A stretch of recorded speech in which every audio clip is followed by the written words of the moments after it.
Ndagushimiye data wa twese uri mu ijuru uteye ubwoba. Shire boshezere. Ndagushimiye mwami Yesu. Ntunegurizwe izuru ntiwitiranye amazina. Ibyo wadusezeraniye urabishoboje. Icyubahiro ni icyawe. Ndagushimiye mu izina ry'impunzi zirushye, mu izina ry'abari mu gihugu barushye, turagushimiye ko uri karuhura, uri ntetuye. Haleluya. Mu isi ijwi ryawe ryumvikanira hose rimwe, ikiganza cyawe n'ukuboko kwawe. Asante mwana magwana. Haleluya. None rero nshuti bavandimwe, dutangirire iburyo dusoreze iburyo. Urupfu ruri ku mota. Gira ku mazuru yawe wumve urupfu rwa Mose cyangwa se ruri kunuka. Umviriza muri Bujumbura, umviriza Igitega. Urupfu ruri kunuka. Sawuli iwe nabonye bahashumika barahatwika nshuti yanjye. Bwira abantu bareke kurira, gutabarwa kurabonetse. Bwira barira bere kurira, gutabarwa kurabonetse. Bwira abantu bareke kurira, gutabarwa kurabonetse. Abo basenga bareke kurira, gutabarwa kurabonetse. Bwira abantu bareke kurira, gutabarwa kurabonetse. Gutabarwa kurabonetse. Harimo abantu bavuniye ibiti mu matwi ngo ntibazumva. Ugiye kumva ntabwo ari kera muri iyi ndwi, ugiye kumva muri iyi ndwi. Iri joro rimwe gusa amatwi yawe araba yazibutse ari kumva. Koko nyamwanga kumva ntiyanze no kubona, kandi uwanze kumvira se yumviye ijeri. Ni bande bari kubwirwa? Dawidi Imana imukuye mu ntama, imuhaye igihugu. Mu kinyegero yavuyemo. Dawidi Imana yavuze havutse igihugu gishya na perezida mushya, karite biziye rimwe. Ubwo rero nkonjya gusiga ndamurinda. Nagira ngo nkumenyeshe ko isi igiye kumwanga. N'ikintu n'umuntu ibyo ari byo byose bigiye kwihakana umuntu witwa Sawuli. Kandi si kera. Ndabizi bingiye kubivuga, ntabwo ndi ko kwemeza, sindi no kubivuga ngo ntera amabuye. Ariko Imana data ishobora isumba byose, urupfu rwanutse. Ntabwo sindi mu bahanuzi biyemera, simba muri ntabwo ndi umuhanuzi kandi uvuga ngo bizaba, Imana ngo izabikora. Oya. Igihe ni igihe, akahise, igihe turimo n'igihe kizaza nzi kubitandukanye. Gisindi umwana w'umuhanuzi. Imotereze wumve neza, ngiye kukubwira urupfu aho ruzananye. Imana data yafunguye imipaka, nabyo ndabibabwiramo. Hagati y'u Rwanda n'u Burundi imipaka yari ifunze, ariko ndakurahiye Uwiteka arayifunguye. Ushaka kumbwira nkubwire itariki. Imana ifunguye imipaka Rwanda Burundi. Ujye Bujumbura, ujye Kigali, mukuri kwamye.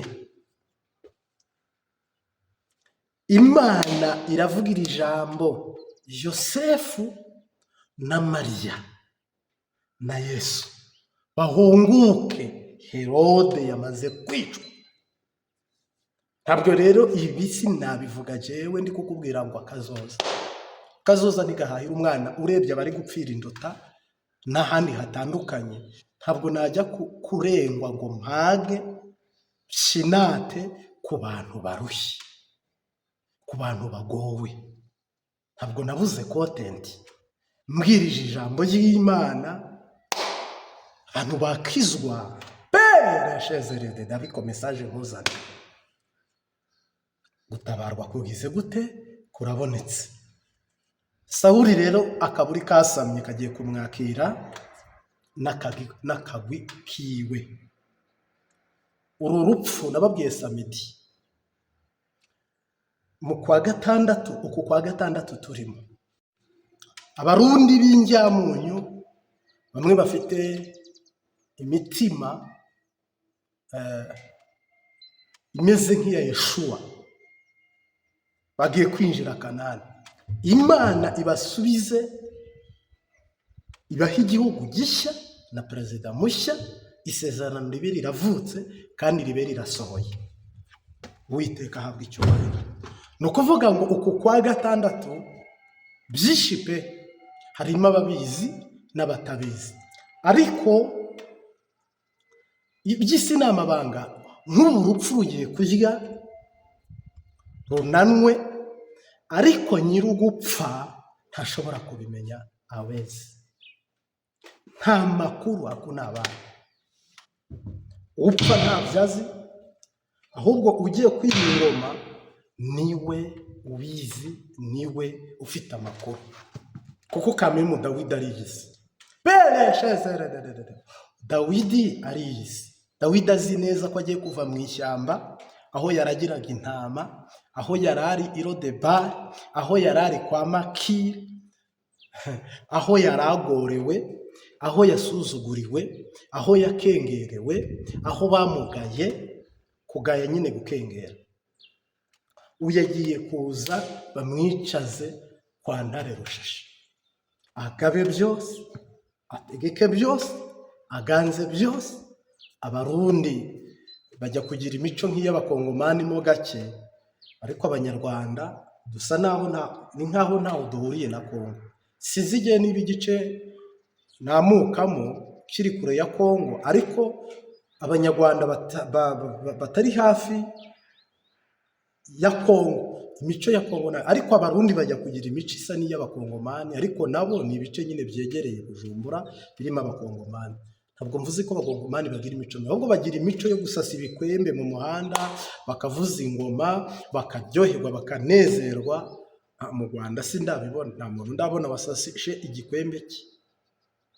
Ari kamera zo kwa Habyarimana, ari na kamera zo kwa nyakubahwa hayi perezida wa repubulika y'ubu Paul Kagame, ntawe ndabona uri kubikora, kereka niba ari uko yenda bindengana. Sorry. Rero hano mu Burundi hagiye kubaho ko Imana ikora ibitangaza. Mu masezerano y'Imana iyo wamaze kuyahabwa, ujya usenga ugira gusezera, oya ntabwo azaza. Amasezerano y'Imana iyo wamaze kuyahabwa, usenga ugira gusezera, ntabwo azaza. Amasezerano y'Imana iyo wamaze kuyahabwa, ujya usenga ugira gusezera, oya ntabwo azaza. Ni ukuvuga ngo hagiye kubaho ko Imana itura umutwaro. Barundi bamaze iminsi basoma nturi, Barundi babuze ayo bacira n'ayo bamira, bakibura ubwinjira bakabura ubusohoka, bakajyamo hagati bagafungirwamo, bagakora amasengesho batateganyije, bagakora ayo bateganyije, ambutiyaje ikaba. Imana irabibutse, Uwiteka arabibutse. Biratwibutse yo kabyara, biratwibutse Imana yacu tumaze umubabaro, biratwibutse yo kabyara, biratwibutse yo kabyara tumaze umubabaro.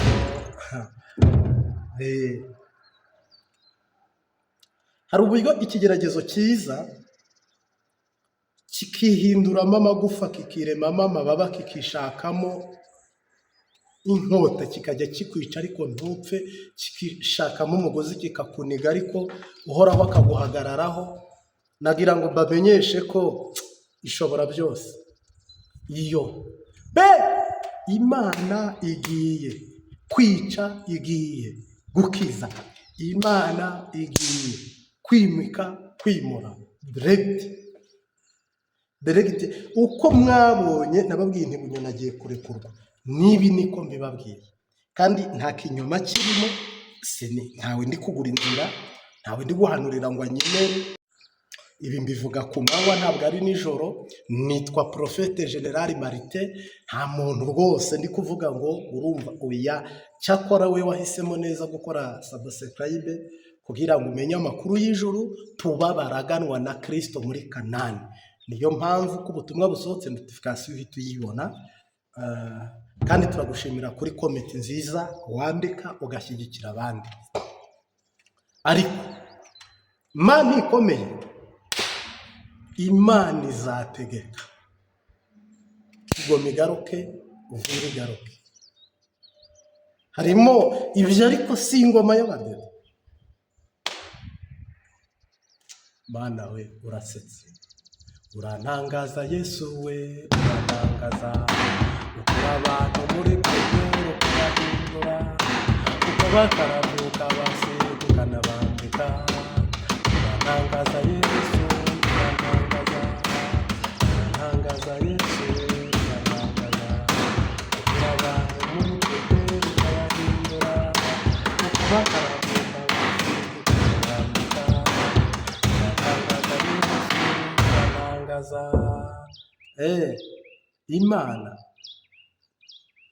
Imana igiye gukora akantu. Imana igiye gukora akantu. Imipaka abantu barayifunze ariko Imana irayifungura. Yarirahiye, Imana yarirahiye.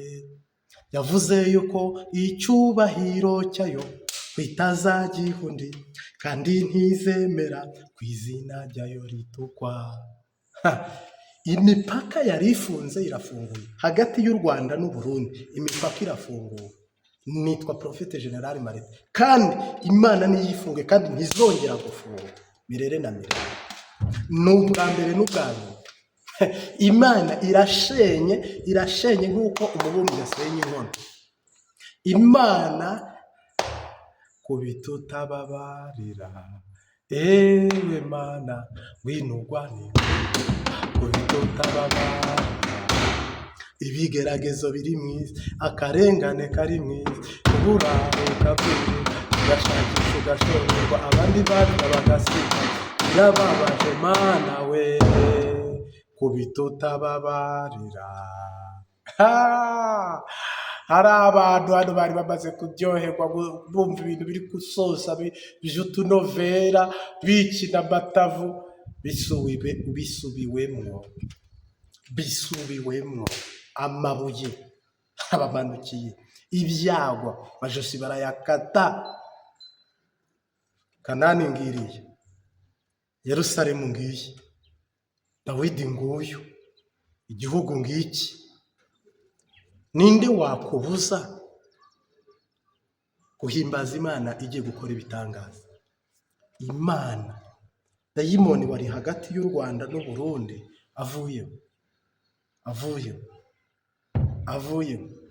Ni kuwa kangahe se ko ijoro ribi ryaje, ijoro ry'umukara kwa Sawuli? Umuriro watse. Kandi habayeho ibintu nakita nko gutungurwa cyangwa se surprise cyangwa se surprise. Ntabwo abantu biteguye, abantu barasamaye, abandi bararangara. Ariko habayeho ko isumba byose, ishobora byose, ikora ibitangaza, igakora n'imirimo. Mungu asifiwe. Igakora n'imirimo. Iyarara rimeze nk'ariya yo mu Buterere, mu Burundi urupfu rwanutse ruri kumota, ibyago biri kumota, akaga kari kumota. Sinzi ko mu matwi yawe uri kumva inzamba. Indege ziri kuguruka zirasa, amakopora, imihoro, abasuma bicanye. Hari ibintu biri kuzenguruka mu kirere, mu bicu, mu isi y'impemu. Hari circulation zigizage, mouvement, activité y'ibigira bishyika. Harimo abantu bavuna ibiti mu matwi ngo ntibazumva. Byihoze sahizi wumva, urorera, wemera, wanga. Byihoze ikigiye kukumvisha n'igitumye wumva cyo kirabonetse kandi uzumva. kandi Imbabazi TV 3 harimo muzababona, ntabwo ari bose ariko hari abantu zo kwama kwizigira zikubazo nara mukango zizigira Yesu zizigira nubiro Yesu uzakisha mukirimba ijuru zizigira Yesu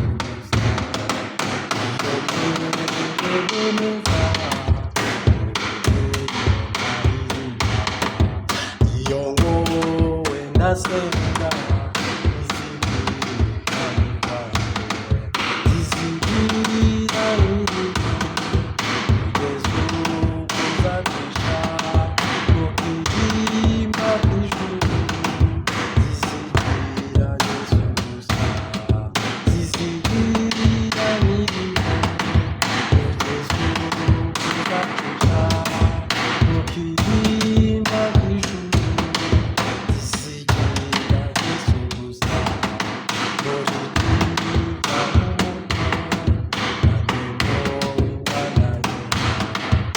Yanja nasideka zizigira Yesu gusa zizigira Yesu uzacisha mukirimba ijuru zizigira Yesu gusa kuko uko nzaba zizigira muri z'ubuntu byose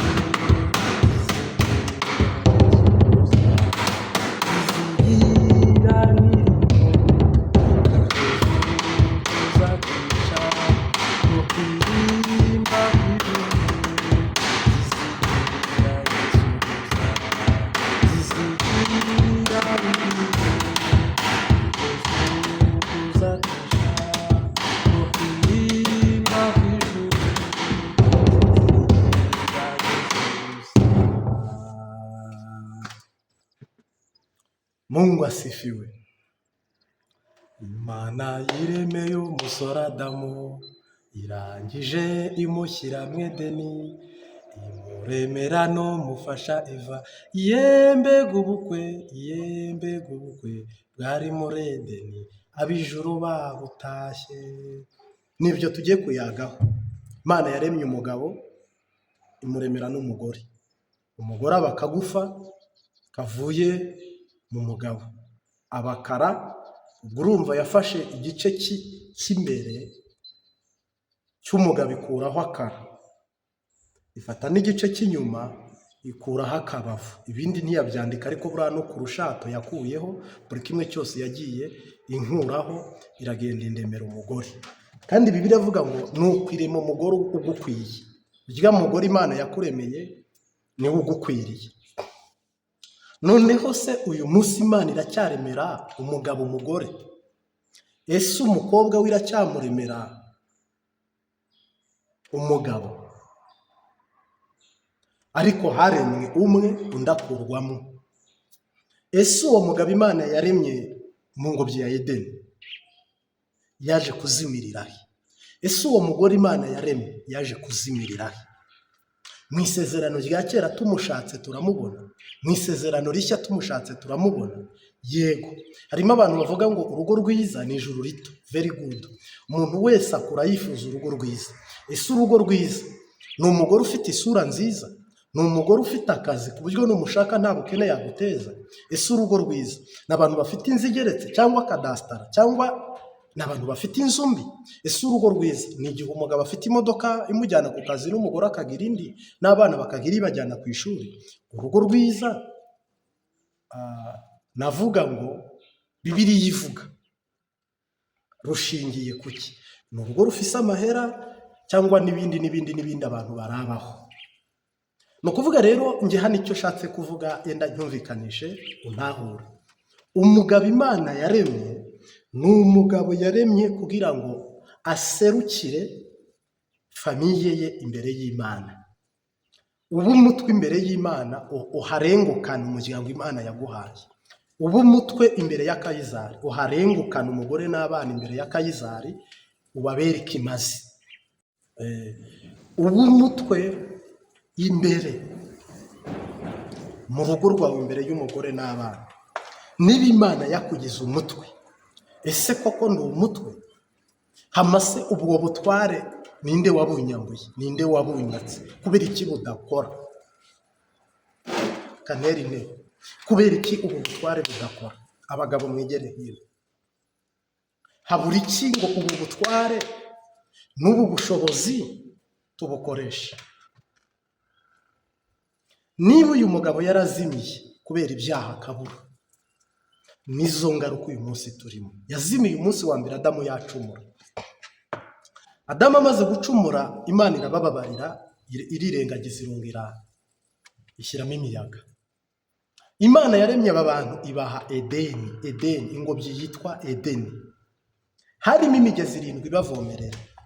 Nk'uko n'ubu uzasanga mu rugo rwawe ufite umuyaga nkuba cyangwa amashanyarazi, ugire n'amazi, ugire buri kimwe cyose kiguha kugira urugo rwiza cyangwa no kubaka urugo rwiza. Ariko Sekibi Shetani cyangwa se Sekibi dayimoni, habura iki ngo uyu mugabo umutwe wiwe uguma ari umutwe? Habura iki ngo uyu mupapa arengukana umuryango wiwe ku Mana? Wasanga ari n'umusinzi, ahubwo niyo Mana atayizi. Wasanga no muri leta, naho muri Kayizari nta na kimwe abashije kurengukira umuryango wiwe.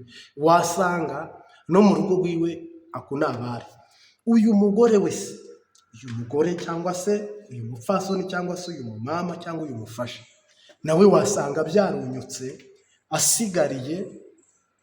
asigariye ku mwuka wa nyuma. Ari umugore unywa conga umuntu, ari umugore unywa inkaratika, ari umumama uri aho ngaho simbyitayeho, umeze nk'umwe mu bagore b'abapfapfa Bibiliya ivuga, cyangwa bibigoye.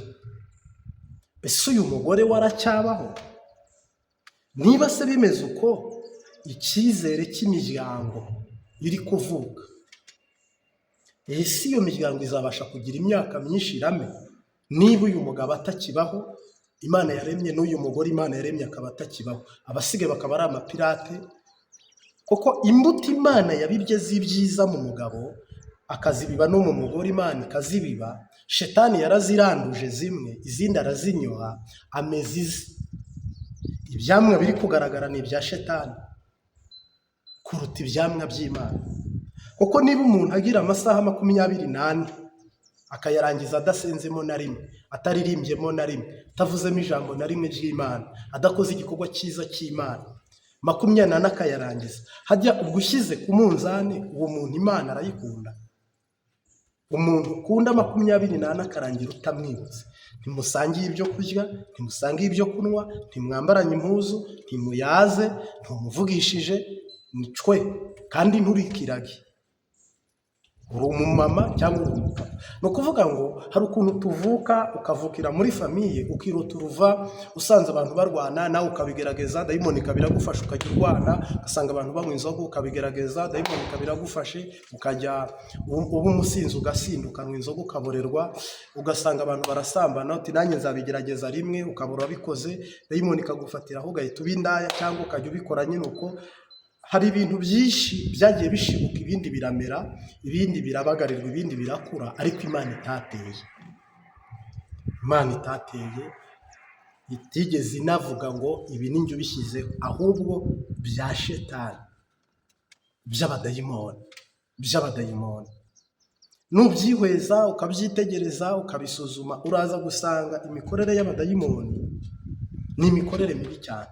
Ni imikorere mibi cyane. Ngiye ntashobora no kukubwira, ahubwo navuga ngo abasenga musenge, kubera ko niba Shetani apirata ubwenge bwawe, agapirata umutima wawe, agapirata amaboko yawe, akagenda akavangira intambwe zawe, urugendo rwawe wari urimo rw'ibyiza, rw'imbuto nziza, ukadeviya, ukirota uruva waravuye mu byizerwa cyangwa mu gakiza, cyangwa ukava no mu murongo w'Imana ukajya muri sisiteme nawe utazi. Yine igenzure, irimbure, umenye uhagaze urihe, urinde, ukorera he? ofete rero kimwe gishoboka, umukristo mwiza yita guhamagarwa kwe. Niyo mpamvu habayeho kuvuka bwa kabiri kandi twari twarabyawe. Niyo mpamvu habayeho ko Bibiliya ivuga ngo dusenga ubudasiba, kandi turinde imitima yacu kuruta ibindi byose birindwa. Icyatumye Imana ibivuga uko cyangwa ibikora uko, sababu gani? Juu ya nini?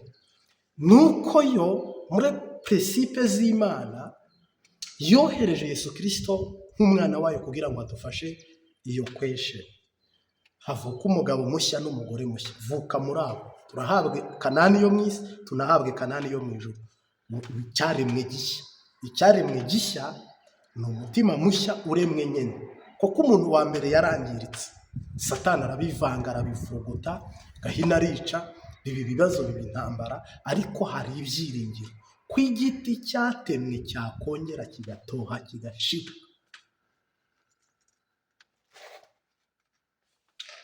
Rero niba bimeze uko kandi bikaba bikoze uko, Bibiliya ivuga ngo niba Imana iri mu ruhande rwacu tuvuga iki cyangwa turenzeho iki? Hariho ikintu kimwe shaka kubwira umuntu udukurikiye. Ese niba udaharaniye kuba umugabo uharaniye kuba iki? Niba udaharaniye kuba umufasha Imana yaremye uharaniye kuba iki? Niba utazavamo umugabo uzavamo iki? Niba utazavamo umufasha uzavamo iki? Ibaze unisubize cyangwa Mwuka Wera gusubize. Umuntu wese aharanira kuvamo umushinga ntahe cyangwa se umugabo nyine.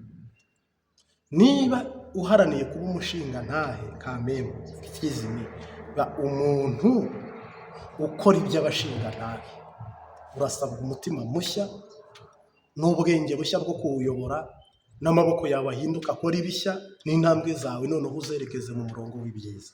Ariko niba mu mutima wawe no mu bwenge bwawe ntacyo bikubwiye, ntacyo bikumariye, utabyitayeho, agishizimi niko gutsindwa, niko kumaramara, niko guta agaciro, niko guhomba.